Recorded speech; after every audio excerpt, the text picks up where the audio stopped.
Hi, I'm James Bridle and I'm a writer and artist from London.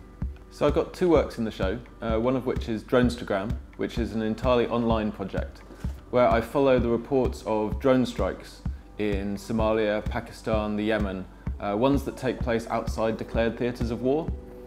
I take those reports that are collected by journalists and then I go and find the landscapes on publicly available satellite maps. And then I post them to social media like Instagram and Tumblr and Twitter. Because it's strange to me that while there's a kind of huge war going on, we don't see any pictures of it. This thing seems to be almost entirely hidden.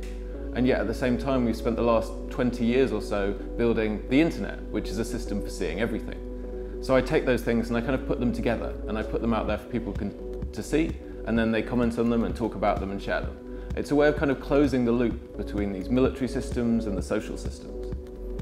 The other work I've got is similar in certain ways, but it's very different in form. It's not on the internet, it's a huge ground painting. It's what I call a rainbow plane, image of a plane as seen by a satellite.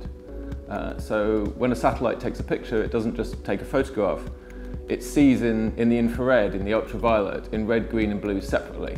And when a plane's moving very quickly, it kind of blurs it and you get this beautiful separation of the colours. So it is beautiful. But it's also a moment when we can see how the technology itself functions. It's not just beautiful, it's actually a way of understanding how the world really works. In this case, I've chosen to paint an image of a Gulfstream private jet, which is the kind of jet used by the very rich and by the very powerful. So it's used by kind of businesses and corporations all over the world for private flights. It's also used by the CIA for their rendition and torture flights. So it's this image for me of how power and wealth can kind of give you a certain kind of privilege in the world, developed through the use of technology, but it's also a moment, again, when we can see that technology in action. And by reading it carefully, we can understand how things are really functioning.